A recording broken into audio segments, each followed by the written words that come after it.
Welcome to Bible study, Genesis, King James Version, chapter 5 through chapter 10, Noah and the flood.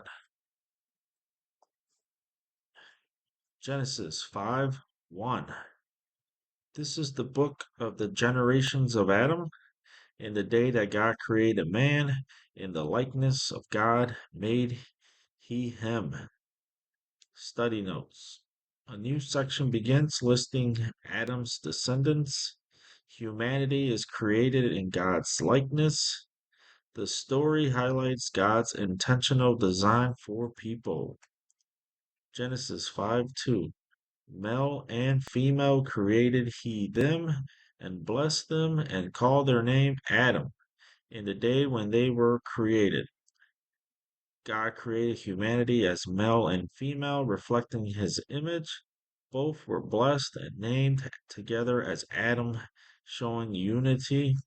This verse emphasizes the equality and dignity of both genders. Genesis 5:3.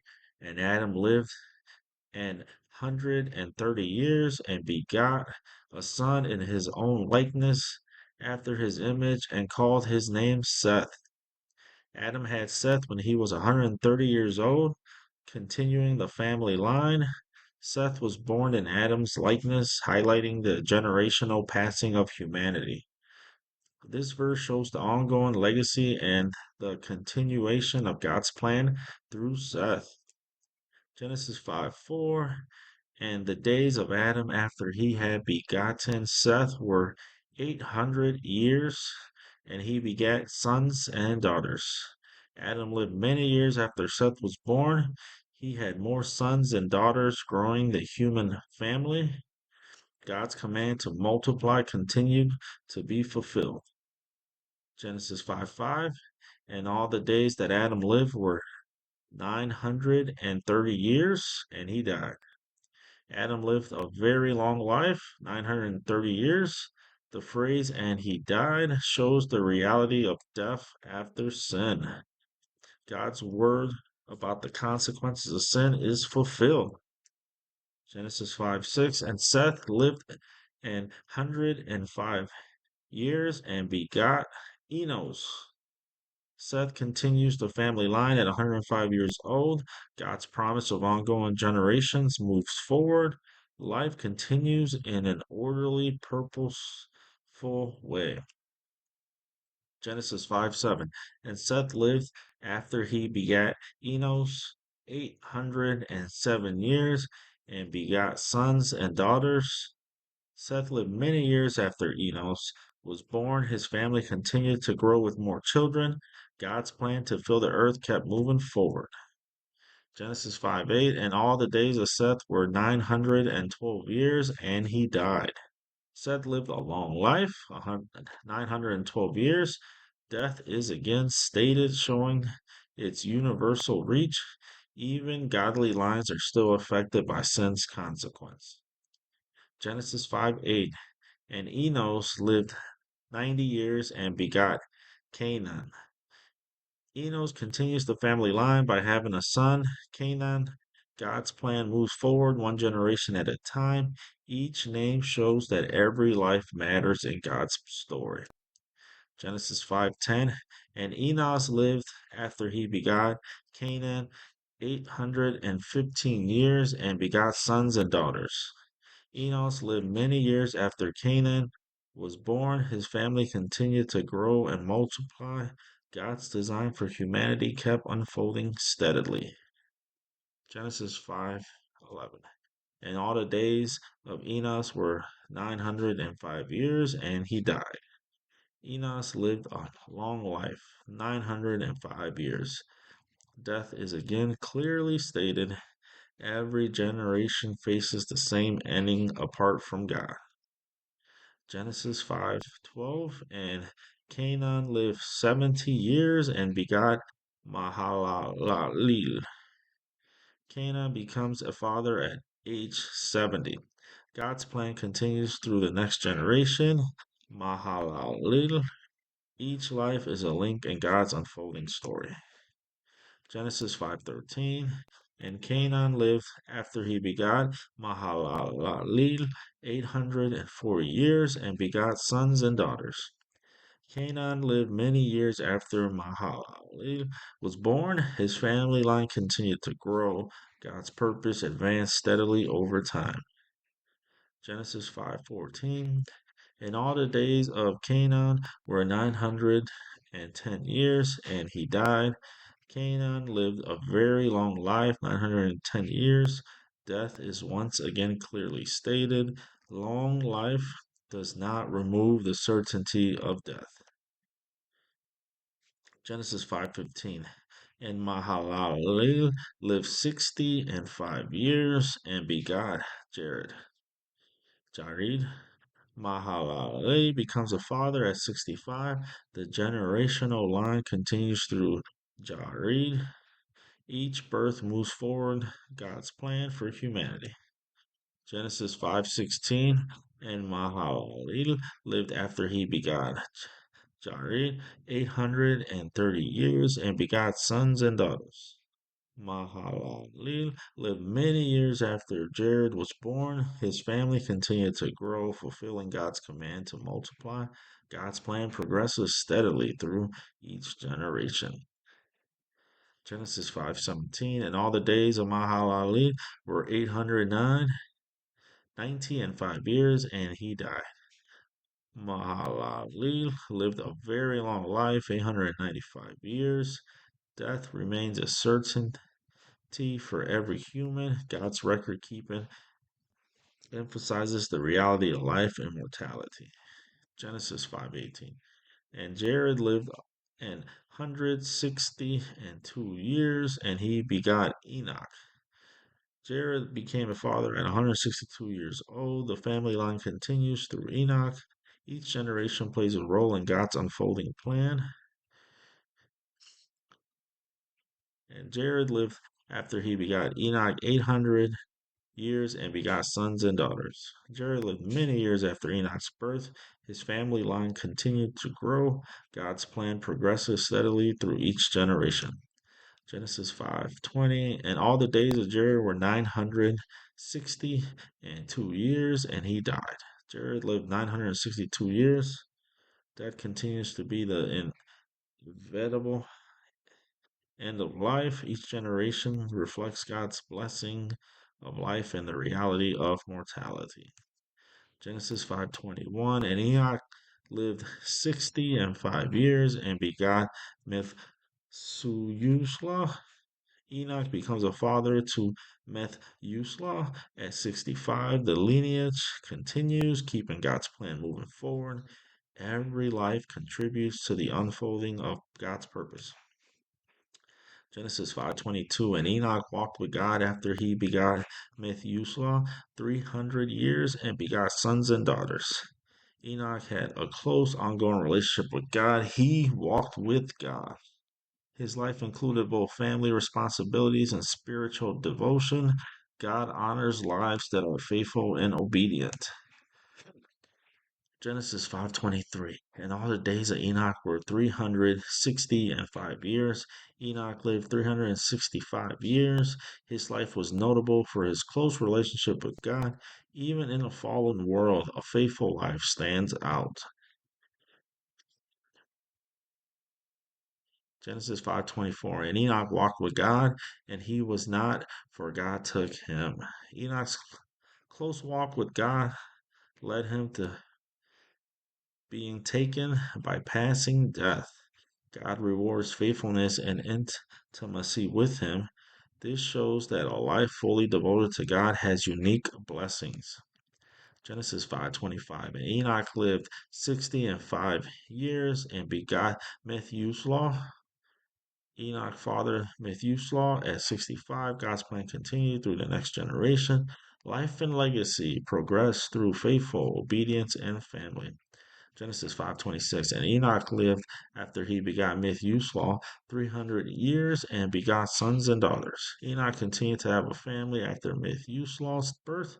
His life combined devotion to God with family responsibilities. God's plan unfolds through both spiritual faithfulness and daily living.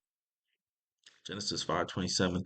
In all the days of Enoch were 365 years. Enoch lived 365 years. His life is noted for his faithful walk with God. Even in a fallen world, a life devoted to God is remembered. Genesis 5:28. And Lamech lived 182 years and begot a son. Lamech becomes a father at 182 years. The generational line continues through his son. God's plan for humanity progresses through each family. Genesis 5:29, and he called his name Noah, saying, "This same shall comfort us concerning our work and toil of our hands because of the ground which the Lord had cursed." Noah's name means rest or comfort, reflecting hope. Lamech looked to Noah as a blessing amid the hardships caused by sin. God provides hope and provision even in a fallen world. Genesis 5:30. And after that lived Lamech 595 years and begot sons and daughters. Lamech lived many years after Noah's birth. His family continued to grow with more children. God's plan for humanity continues to unfold through successive generations. Genesis 6:1. And it came to pass when men began to multiply on the face of the earth, and daughters were born unto them. Humanity continued to grow and multiply on the earth. New generations brought new relationships and social dynamics. Growth sets the stage for both opportunities and challenges in human society. Genesis 6:2. That the sons of God saw the daughters of men that they were fair, and they took them wives of all which they chose. Certain sons of God took wives from human women. This shows the mingling of different lines, which had consequences. Human choices can lead to moral decline when they ignore God's ways. Genesis 6:3. And the Lord said, My spirit shall not always strive with men, for that he also is flesh, yet his days shall be 120 years. God limits human lifespans to 120 years as a consequence of sin. His spirit strives with humanity, showing his patience and desire for repentance. Sin has consequences, but God still provides time for people to turn back to him. Genesis 6:4.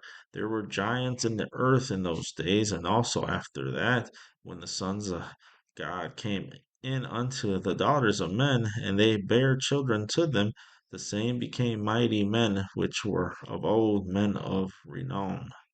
The giants, the Nephilim, were mighty and renowned, showing extraordinary strength or influence. These were the offspring of the sons of God and human woman. The verse highlights the growing corruption and power struggles on the earth. Genesis 6:5. And God saw that the wickedness of men was great in the earth, and that every imagination of the thoughts of his heart was only evil continuity. Humanity's sin had become widespread and persistent. People's thoughts and intentions were constantly turning away from God. God observes humans' hearts and judges accordingly. Genesis 6:6. And they repented the Lord that he had made man on the earth, and it grieved him at his heart. God felt deep sorrow over humanity's sin. Sin causes pain not only for people, but grieves God's heart. God's response shows his justice and emotional involvement in creation. Genesis 6:7. And the Lord said, I will destroy man whom I have created from the face of the earth, both man and beast, and the creeping thing, and the fowls of the air, for it repenteth me that I have made them. God declares judgment on the earth due to widespread sin. The destruction would include humans and animals, showing the severity of corruption. God's sorrow over sin leads to this decisive action to preserve his righteousness. Genesis 6:8. But Noah found grace in the eyes of the Lord. Noah was righteous and favored by God. Even in widespread sin, God's grace can be found in faithful individuals. God's plan for salvation begins through Noah. Genesis 6:9. These are the generations of Noah. Noah was just a man and perfect in in his generations, and Noah walked with God. Noah is described as a righteous and blameless in his family line. He had a close, obedient relationship with God. He walked with God. God honors and works through people who live faithfully. Genesis 6:10. And Noah begot three sons, Shem, Ham, and Japheth. Noah's family line continues through his three sons. These sons will be the foundation for post flood humanity. God preserves life through faithful individuals and their families. Genesis 6:11. The earth also was corrupt before God, and the earth was filled with violence. Humanity had become morally corrupt in God's sight. Violence was widespread and normal in society. Sin affected not just individuals, but the whole world. Genesis 6:12. And God looked upon the earth, and behold, it was corrupt, for all flesh had corrupted his way upon the earth. God personally observes the condition of the world. Corruption had spread to everyone, not just a few. Humanity had turned away from God's intended path. Genesis 6:13. And God said unto Noah, the end of all flesh has come before me, for the earth is filled with violence through them, and behold, I will destroy them with the earth. God reveals his God reveals his decision to Noah clearly and directly. Violence is named as the main reason for judgment. God's judgment is serious, but it comes after patience and warning. Genesis 6:14. Make thee an ark of gopher wood. Rooms shall thou make in the ark, and shall pitch it within and without with pitch. God gives Noah clear and specific instructions. The ark is God's plan to save life, not just judge sin. Obedience begins with trusting God's word even before understanding everything. Genesis 6:15. And this is the fashion which thou shalt make it of. The length of the ark shall be 300 cubits, the breadth of it 50 cubits, and the height of it 30 cubits. God gives exact measurements for the ark. His plan is detailed, intentional, and well thought out. Obedience includes following God's instructions carefully. Genesis 6:16. A window shalt thou make to the ark, and in a cubit shalt thou finish it above, and the door of the ark shalt thou set in the side thereof, with lower, second, and third stories shalt thou make it. God designs the ark to have light, access, and structure. The ark is made with order and purpose, not chaos. God's plans includes provision for life and sustainability. Genesis 6:17. And behold, I, even I, do bring a flood of waters upon the earth to destroy all flesh, wherein is the breath of life from under heaven, and everything that is in the earth shall die. God clearly explains what is coming. Nothing is hidden from Noah. The flood is a serious judgment against widespread sin. God warns before he acts, giving space for obedience. Genesis 6:18. But with thee will I establish my covenant, and thou shalt come into the ark, thou and thy sons and thy wife and thy sons' wives with thee. God makes a promise, covenant with Noah. Salvation includes Noah's family, not just him alone. Even in judgment, God provides a clear way of rescue. Genesis 6:19. And of every living thing of all flesh, two of every sort shalt thou bring into the ark, to keep them alive with thee. They shall be male and female. God cares about preserving all kinds of life, not just humans. The animals are brought in pairs to continue life after the flood. The ark is not only judgment's shelter, but a place of preservation and hope. Genesis 6:20. Of fowls after their kind, and of cattle after their kind, of every creeping thing of the earth after his kind, two of every sort shall come unto thee to keep them alive. God organizes creation by kinds, showing order and design. The animals come to Noah as part of God's plan. God takes responsibility for preserving life. Genesis 6:21. And take thou unto thee of all food that is eaten, and thou shalt gather it to thee, and it shall be for food for thee and for them. God provides instructions for gathering food for survival. Obedience includes preparation for practical needs. God's care extends to both Noah and the animals in the ark. Genesis 6:22. Thus did Noah according to all that God commanded him, so did he. Noah obeyed every instruction from God. Faithfulness is shown through action, not just belief. God's plans are fulfilled when we trust and obey him fully. Genesis 7:1. And the Lord said unto Noah, Come thou and all thy house into the ark, for thee have I seen righteous before me in this generation.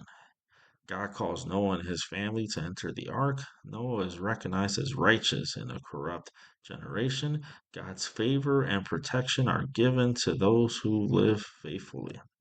Genesis 7:2. Of every clean beast thou shalt take to thee by sevens, the male and his female, and of the beasts that are not clean by two, the male and his female. God gives specific instructions for the number of animals to take into the ark. Clean animals are taken in large numbers for sacrifice and future use, or obedience includes attention to details in God's plan. Genesis 7:3. Fowls also of the air by sevens to keep seed alive upon the face of all the earth. God's plan includes preserving all life. Creation is protected for future generations. God thinks ahead to restoration, not just survival. Genesis 7:4. For yet 7 days, and I will cause it to rain upon the earth 40 days and 40 nights, and everything living substance that I have made will I destroy from off the face of the earth. God gives a 7 day warning before the flood begins. The flood will be total, affecting all living creatures. God's warning gives people time to respond, showing his patience. Genesis 7:5. And Noah did according unto all that the Lord commanded him. Noah obeyed all of God's instructions exactly. Faithfulness is shown through action, not just belief. God's plans are fulfilled when we trust and obey him fully. Genesis 7:6. And Noah was 600 years old when the flood of the waters was upon the earth. Noah was 600 years old when the flood began. God's timing is perfect, even if it seems long to humans. This shows that God fulfills his plans at the right moment. Genesis 7:7. And Noah went in, and his sons, and his wife, and his sons' wives with him into the ark because of the waters of the flood. Noah and his entire family entered the ark together. God's instructions included protection for the family, not just Noah. Obedience brings safety and preserves life. Genesis 7:8. Of the clean beasts and of the beasts that are not clean, and of the fowls, and of everything that creepeth upon the earth. All types of animals are included in God's plan. Clean and unclean animals are kept according to God's order. God's preservation covers the whole earth and all creatures. Genesis 7:9. There went in two and two unto Noah into the ark, the male and the female, as God had commanded Noah. Animals entered the ark in pairs, male and female. God's instructions were followed exactly for preservation. Obedience ensures God's plan is carried out correctly. Genesis 7:10. And it came to pass after 7 days that the waters of the flood were upon the earth. 7 days passed after God's warning before the flood began. God's timing is precise and intentional. The flood marks the start of judgment on a corrupt world. Genesis 7:11. In the 600th year of Noah's life, in the second month, the 17th day of the month, the same day were all the fountains of the great deep broken up, and the windows of heaven were opened. The flood begins on a very specific day, showing God's precision. Water comes from both the earth, fountains of the great deep, and the sky, windows of heaven. God's judgment through thorough and all encompassing. Genesis 7:12. And the rain was upon the earth 40 days and 40 nights. Rain fell continuously for 40 days and 40 nights. God's judgment was complete and unstoppable. The flood demonstrates the seriousness of widespread sin. Genesis 7:13. In the self same day entered Noah and Shem and Ham and Japheth, the sons of Noah, and Noah's wife, and the three wives of his sons with them into the ark. Noah's family enters the ark on the day the flood begins. God's instructions for safety are followed precisely. Obedience results in protection from God's judgment. Genesis 7:14. They and every beast after his kind, and all the cattle after their kind, and every creeping thing that creepeth upon the earth after his kind, and every fowl after his kind, every bird of every sort. Every type of animal enters the ark according to its kind. God's preservation plan includes all living creatures. Order and careful arrangement are part of God's design. Genesis 7:15. And they went unto Noah into the ark, two and two of all flesh, wherein is the breath of life. All living creatures enter the ark in pairs as God commanded. The breath of life emphasizes God's gift of life to all creatures. Obedience ensures the survival of God's creation. Genesis 7:16. And they that went in male and female of all flesh, as God commanded him, and the Lord shut him in. All creatures entered the ark exactly as God commanded. God Himself shut the ark, ensuring complete protection. Obedience and God's provision worked together to preserve life. Genesis 7:17. And the flood was 40 days upon the earth, and the waters increased and bare up the ark, and it was lifted up above the earth. The flood lasted 40 days, covering the earth completely. The ark floated, showing God's provision and protection. God's judgment and salvation happened simultaneously. Genesis 7:18. And the waters prevailed and were increased greatly upon the earth, and the ark went upon the face of the waters. The floodwaters covered the earth extensively. The ark remained afloat, preserving Noah, his family, and the animals. God's protection ensures this plan is carried out despite overwhelmingly circumstances. Genesis 7:19. And the waters prevailed exceedingly upon the earth, and all the high hills that were under the whole heaven were covered. The floodwaters covered even the tallest mountains. God's judgment was total and unavoidable. This shows the seriousness of sin and the consequences of widespread corruption. Genesis 7:20. 15 cubits upward did the waters prevail, and the mountains were covered. The floodwaters rose 15 cubits, about 22 to 23 feet above the mountains. God's judgment reached even the highest points on the earth. This emphasizes the power and completeness of the flood. Genesis 7:21.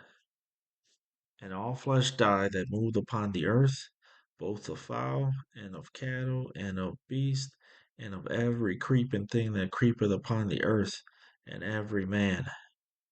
Every living creature outside the ark perished in the flood. The judgment affected all types of life equally. This shows the seriousness of sin and consequences of turning from God. Genesis 7:22. All in whose nostrils was the breath of life. All of that was in the dry land died. Every living creature with the breath of life outside the ark perished, and God's judgment was complete and precise. Life is sustained only through God's protection and provision. Genesis 7:23. And every living substance was destroyed which was upon the face of the ground, both man and cattle and the creeping things and the fowl of the heaven, and they were destroyed from the earth. And Noah only remained alive, and they that were with him in the ark. Every living thing outside the ark was destroyed. Only Noah, his family, and the animals in the ark survived. God's provision through the ark preserved life for the future. Genesis 8 1. And God remembered Noah and every living thing and all the cattle that was with him in the ark. And God made a wind to pass over the earth, and the waters assuaged. God remembered Noah and the creatures in the ark. God began to calm and recede the flood waters. This shows God's care and faithfulness in keeping his promises. Genesis 8 2. The fountains also of the deep and the windows of the heaven were stopped, and the rain from the heaven was restrained. The sources of the floodwaters were closed. Rain from the heavens stopped falling. God began restoring order to the earth after judgment. Genesis 8 3. And the waters returned from off the earth continually, and after the end of the 150 days, the waters were abated. Floodwaters gradually receded over time. The process took 150 days, showing God's timing. God's restoration of the earth is steady and deliberate. Genesis 8 4. And the ark rested in the seventh month on the 17th day of the month upon the mountains of Ararat. The ark came to rest on the mountains of Ararat. God's timing brought the flood to an end at the perfect moment. Rest and stability follow God's judgment and protection. Genesis 8 5. And the waters decreased continually until the 10th month, and in the 10th month, on the first day of the month, were the tops of the mountains seen. The waters gradually receded, revealing the mountains. God's restoration of the earth was progressive. Life and land began to emerge after the flood. Genesis 8 6. And it came to pass at the end of 40 days that Noah opened the window of the ark which he had made. Noah begins to check the progress of the floodwaters. God's timing and patience are shown in the gradual restoration. Obedience includes taking steps to observe and act carefully. Genesis 8 7. And he sent forth a raven which went forth to and fro, and unto the waters were dried up from off the earth. Noah sends out a raven to explore the drying land, earth. The raven symbolizes the process of checking God's timing. God's plan unfolds gradually, requiring patience and observation.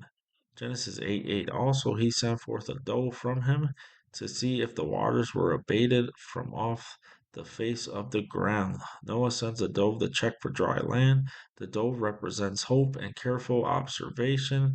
God's restoration is measured step by step. Genesis 8 9. But the dove found no rest for the sole of her foot, and she returned unto him into the ark, for the waters were on the face of the whole earth.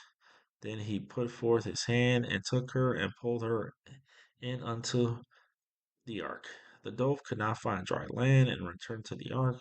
This shows that God's timing for restoration is still in progress. Patience is needed while waiting for God's plan to unfold. Genesis 8:10. And he stayed yet other 7 days, and again he sent forth the dove out of the ark. Noah waits another 7 days before sending the dove again. Patience and timing are important in God's plan. Careful observation continues before moving forward. Genesis 8:11. And the dove came in to him in the evening, and lo, in her mouth was an olive leaf plucked off. So Noah knew that the waters were abated from off the earth. The dove brings back an olive leaf, showing dry land is appearing. God's restoration is evident through small signs. Patience and observation reveal God's progress in his plan. Genesis 8:13. And it came to pass in the 601st year, in the first month, the first day of the month, the waters were dried up from off the earth. And Noah removed the covering of the ark and looked, and behold, the face of the ground was dry. The earth is now completely dry. Noah checks the land personally, confirming God's restoration. God's timing and patience brings completion to his plan. Genesis 8:14. And in the second month, on the seventh On the 7 and 20th day of the month was the earth dried. The earth was completely dry by the 27th day of the second month. God's restoration is precise and carefully timed. Life on earth is now ready to continue. Genesis 8:15. And God spake unto Noah, saying, God begins to give Noah new instructions after the flood. Communication from God resumes now that the earth is restored. Obedience to God continues to be central for the next phase of life. Genesis 8:16. Go forth of the ark, thou and thy wife and thy sons' wives with thee. God personally invites Noah and his family to leave the ark. This marks a new beginning after judgment waiting. God leads his people step by step into what comes next. Genesis 8:17. Bring forth with thee every living thing that is with thee of all flesh, both of fowl and of cattle, and of every creeping thing that creepeth upon the earth, that they may breed abundantly in the earth, and be fruitful and multiply upon the earth. God commands the animals to leave the ark with Noah. God's plan for life to continue and increase on the earth. The echoes of God's original design for creation to be fruitful. Genesis 8:18. And Noah went forth, and his sons, and his wife, and his sons' wives with him. Noah obeys God immediately and completely. His entire family leaves the ark together. Obedience follows God's word, not personal timing. Genesis 8:19. Every beast, every creeping thing, every fowl, and whatsoever creepeth upon the earth after their kinds went forth out the ark. The animals lead the ark in an orderly way. God preserves creation according to its kind. Life continues just as God intended before the flood. Genesis 8:20. And Noah built an altar unto the Lord, and took of every clean beast and of every clean fowl, and offered burnt offerings on the altar. Noah's first action after leaving the ark is worship. The altar shows gratitude and honor towards God. Worship comes before settling into a new life. Genesis 8:21. And the Lord smelled a sweet savour, and the Lord said in his heart, I will not again curse the ground any more for man's sake, for the imagination of man's heart is evil from his youth, neither will I again smith any more everything living as I have done. God accepts Noah's offering as pleasing. God shows mercy, knowing human weakness. God promises not to destroy all living things again by a flood.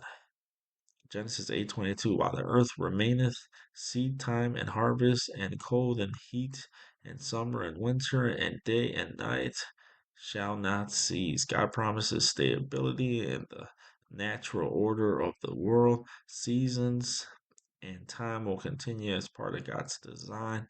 This verse gives assurance that life will go on under God's care. Genesis 9:1. And God blessed Noah and his sons, and said unto them, Be fruitful and multiply, and replenish the earth. God blesses Noah and his family after the flood. God renews his command to fill the earth with life. This marks a fresh start for humanity under God's blessing. Genesis 9:2.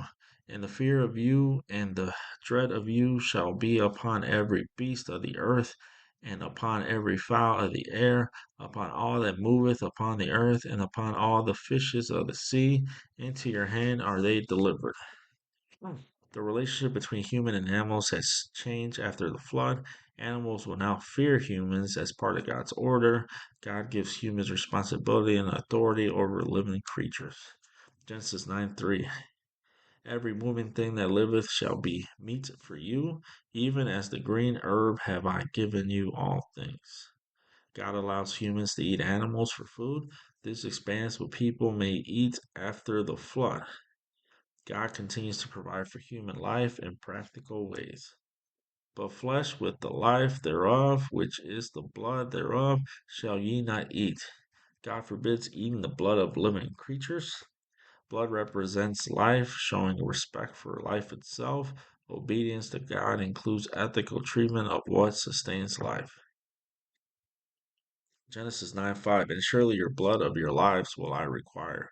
At the hand of every beast will I require it, and at the hand of man, at the hand of every man's brother will I require the life of man. God emphasizes the sacredness of human life. Accountability exists for both humans and animals in taking life. Human life is given special value and protection by God. Genesis 9:6. Whoso sheddeth man's blood, by man shall his blood be shed. For in the image of God made he man. Human life is sacred because we are made in God's image. Taking another human life carries serious consequences. God's image in humanity calls for respect, justice, and protection of life.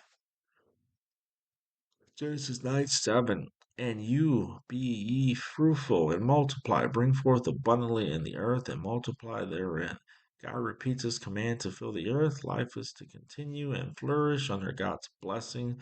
Obedience and faithfulness help humanity fulfill God's plan for creation. Genesis 9:8. And God spake unto Noah and to his sons with him, saying, God continues giving instructions to Noah and his family. Communication with God guides the next steps for humanity. God's guidance is personal, involving the whole family in his plan. Genesis 9:9. And I, behold, I establish my covenant with you and with your seed after you. God establishes a covenant with Noah and his descendants. This covenant promises God's ongoing relationship with humanity. God's plans are long term and included future generations.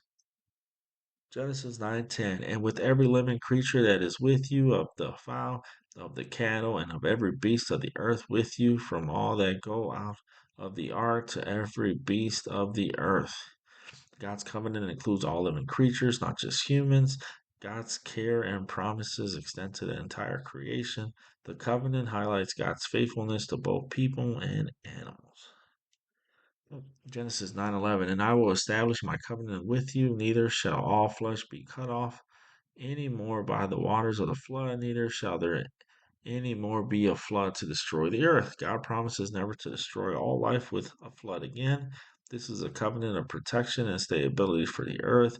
God's faithfulness ensures the continuation of life. Genesis 9:12. And God said, This is the token of the covenant which I make between me and you and every living creature that is with you for perpetual generations. God gives a visible sign to represent his covenant. The covenant is for all generations, not just Noah's time. God includes all living creatures in his promise. Genesis 9:13. I do set my bow in the cloud, and it shall be for a token of covenant between me and the earth. God sets a rainbow in the cloud as a sign of his covenant. The rainbow represents God's promise not to flood the earth again. God provides a visible reminder of his faithfulness and mercy. Genesis 9:14. And it shall come to pass when I bring a cloud over the earth that the bow shall be seen in the cloud. The rainbow appears when clouds cover the sky. God's sign is visible to everyone on the earth. The rainbow serves as a reminder of God's promise during storms. Genesis 9:15. And I remember my covenant, which is between me and you and every living creature of all flesh, and the waters shall no more become a flood to destroy all flesh. God promises to remember his covenant with Noah and all living creatures. There will never again be a flood to destroy all life. God's faithfulness provides security and hope for the future. Genesis 9:16. And the bow shall be in the cloud, and I will look upon it, that I may remember the everlasting covenant between God and every living creature of all flesh that is upon the earth. The rainbow reminds God of his covenant and his promise. God's covenant is everlasting and includes all living creatures. The visible sign encourages trust in God's faithfulness. Genesis 9:17.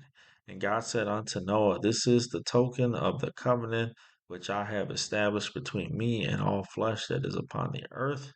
The rainbow is the confirmed sign of God's covenant. God's promise extends to all living creatures on the earth. God's covenant is a visible, lasting reminder of his mercy and faithfulness.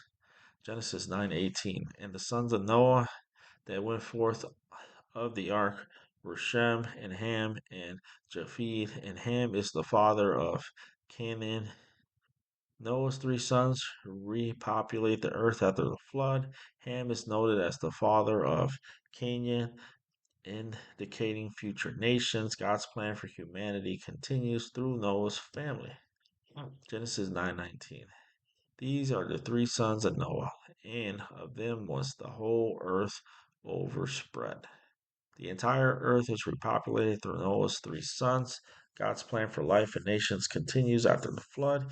Humanity spreads and develops across the earth according to God's design. Genesis 9:20. And Noah began to be an husbandman, and he planted a vineyard. Noah begins farming and plants crops after the flood. Work and cultivation are part of restarting life on earth. God provides the ability and opportunity to care for creation. Genesis 9:21. And he drank of the wine and was drunken, and he was uncovered within his tent. Noah drinks wine and becomes drunk, showing human weakness. Even righteous people can make mistakes. Life after the flood includes both blessing and human challenges. Genesis 9:22. And Ham, the father of Canaan, saw that the nakedness of his father and told his two brethren without. Ham disrespects his father by seeing and exposing his vulnerability. Family dynamics and responsibility are highlighted. Actions have consequences that can affect future generations. Genesis 9:23. But Shem and Japheth took a garment and laid it upon both their shoulders and went backward and covered the nakedness of their father, and their faces were backward, and they saw not their father's nakedness.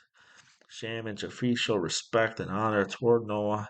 They act carefully to protect their father's dignity, obedience, and this creation, preserve relationships, and prevent shame.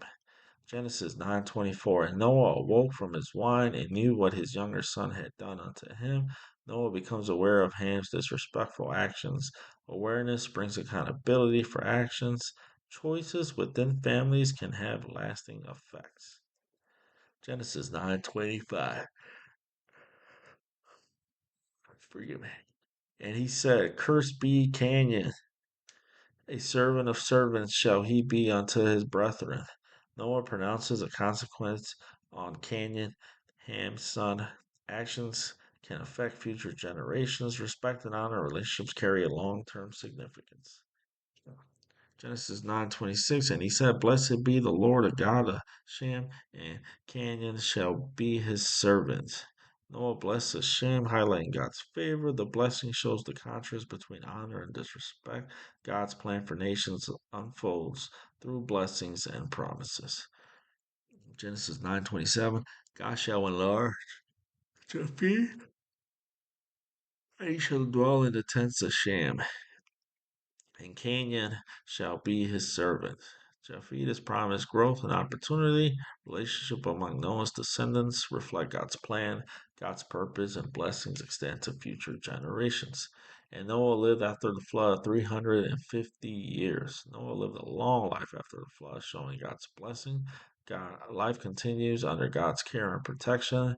Longevity emphasizes the continuation of humanity and God's covenant. Genesis 9:29. And all the days of Noah were 950 years, and he died.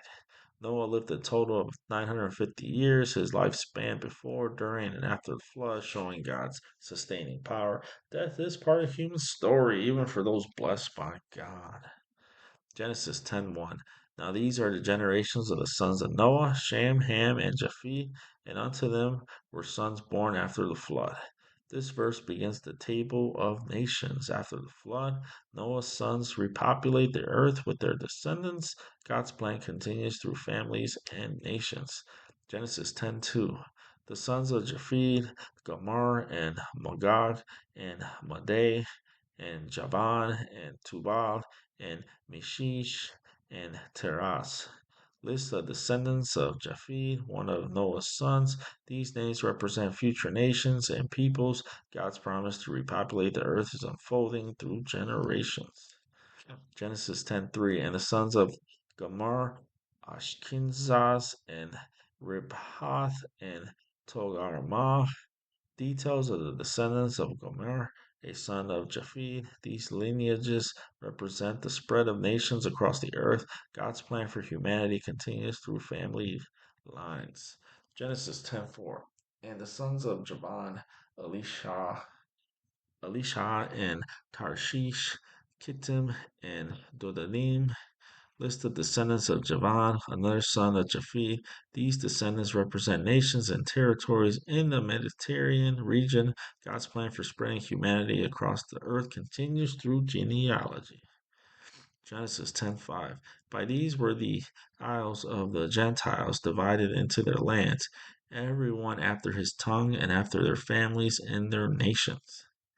The descendants of Japheth spread across the islands and regions. God's design leads to diverse nations with distant languages and cultures. This verse shows God's order and purpose in the growth of humanity. Genesis 10:6, and the sons of Ham, Cush, and Mizraim, and Photh, and Canaan. List of sons of Ham, Noah's second son. These names represent nations in Africa and the Near East. God's plan for humanity continues through Ham's descendants.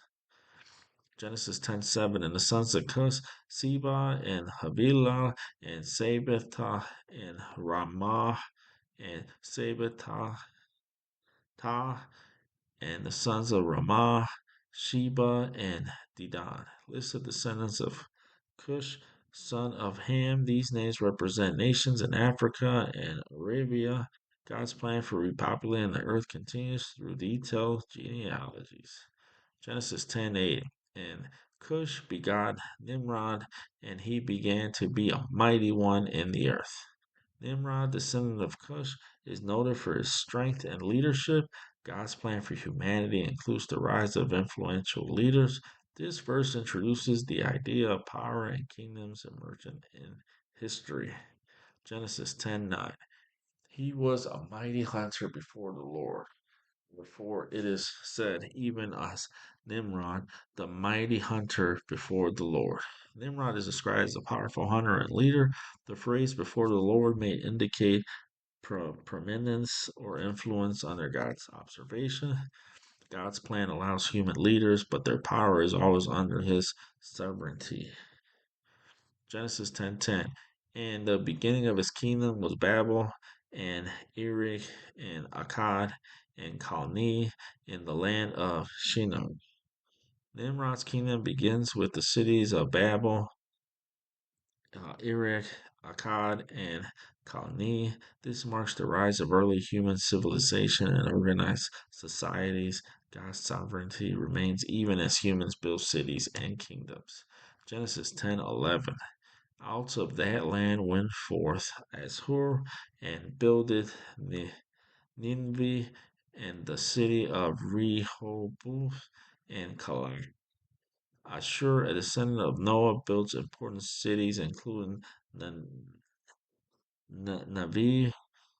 This shows the spread of human civilization after the flood. God's plan unfolds through families and the growth of nations. Genesis 10:11, and Racine between Nineveh and Calah, the same is a great city. Racine is another significant city built between Nineveh and Calah. These cities marked the early development of large settlements and civilization. God's plan includes the orderly growth and organization of people across the earth. Genesis 10:13, and the sons of Ham, Cush, and Mizraim, and Phuth, and Canaan repeats the listings of Ham's sons, emphasizing their role in repopulating the earth. These descendants represent nations in Africa and the Near East. God's plan continues to reach family line to fulfill his purpose for humanity. Genesis 10:14, and the sons of Canaan, Sidon, his firstborn, and Heth. List the sons of Canaan. beginning with Sidon and Heth. These descendants represent the nations that will inhabit the land of Canaan. God's plan for humanity includes specific nations and territories. Genesis 10:15, and the Jebusi and the Amorite and the Girgasite continues listing the descendants of Canaan. These names represent nations that will inhabit the land of Canaan. God's detailed genealogy shows his awareness and control over human history. Genesis 10:16, and the Hivite and the Archite and the Sinite continues listing Canaan's descendants. Each name represents nations that will inhabit the promised land. God's plan for the spread of humanity includes all these families. Genesis 10:17. And the Arvadite and the Semarites and the Hamathite, and afterward were the families of the Canaanites spread abroad. List more descendants of Canaan, showing the spread of nations. The Canaanite families populate different regions. God's plan for humanity's expansion continues through family lines. Genesis 10:18. And the Canaanite begot Sidon, his firstborn, and Heth. Reiterates, reiterates, reiterates Canaan's descendants to emphasize their importance. Sidon and Heth become notable nations in the region. God's plan for humanity includes specific lineages and territories. Genesis 10:19, and the border of the Canaanites was from Sidon as thou comest to Gerar unto Gaza, and thou goest unto Sodom and Gomorrah and Admah and Zeboim, even unto Lasha. Defines the territorial boundaries of the Canaanites, shows how nations and land were distributed after the flood. God's plan includes order and structure in the settlement of humanity. Genesis 10:20. These are the sons of Ham after their families, after their tongues, and in their countries and in their nations. Summarizes the descendants of Ham and their spread across the earth. God's plan leads to nations with distinct languages and territories. The genealogies show the order and purpose in humans' history. Unto Shem also, the father of all the children of Eber, and the brother of Japheth, the elder, even to him were children born. Shem is highlighted as the ancestor of many future peoples, including the Hebrews. The genealogy emphasizes the continuation of God's plan through Shem's line. God's purpose unfolds through family lines and generation. Genesis 10:22. The children of Shem, Elam, and Ashur, and Arphaxad, and Lud, and Aram. List the sons of Shem representing nations in the Near East. These descendants show the spread of humanity through Shem's line. God's plan includes the formation of people and nations from Noah's sons. Genesis 10:23. And the children of Aram, Uz, and Hul, and Geter, and Mash. List of the sons of Aram, a son of Shem. These names represent nations and families in the region of the Near East. God's plan for humanity includes through the genealogies of Shem's line. Genesis 10:24, and Arphaxad begot Salah, and Salah begot Eber. Traces the lineage from Arphaxad to Eber. Eber is significant as the ancestor of the Hebrews. God's plan for nations unfold through these family lines. Genesis 10:25, and unto Eber were born two sons. The name of one was Peleg, and for in his days was the earth divided, and his brother's name was Joktan. Eber had two sons, Peleg and Joktan. The earth was divided during Peleg's time, possibly referring to migration or language division. God's plan for humanity includes the spread of organization of people. Genesis 10:26, and Joktan begot Almadad, and Sheleph, and Hazarmaveth, and Jerah. This the sons of Joktan, showing the continuation of his line. These descendants represent nations in the Arabian region. God's plan for humanity unfolds through the genealogies of Noah's descendants. Genesis 10:27, and Hadoram and Uzal and Dikalah continues listing the sons of Joktan. These names represent additional nations and tribes in the region. God's plan for humanity spreads through these family lines. Genesis 10:28, and Obal and Abimael and Sheba continues listing Joktan's descendants. Each name represents tribe or nation in the American region. God's plan for humanity unfolds through these genealogies. Genesis 10:29, and Ophir and Havilah and Shobab. All these were the sons of Joktan. Completes the list of Joktan's sons. These descendants represent nations in the Arabian region. God's plan for humanity continues. God's plan for humanity continues through the spread of these families. Genesis 10:30, and their dwelling was from Mesha as thou goest unto Sephar, a mount of the east. Describes the territory where Joktan's descendants settled, shows how God's people spread across specific regions. God's plan includes organized settlements and distribution of nations. Genesis 10:31. These are the sons of Shem after their families, after their tongues, in their lands, after their nations. Summarizes the descendants of Shem and their spread. God's plan leads to distant nations, languages, and territories. The genealogies show order and purpose in humans' history. Genesis 10:32.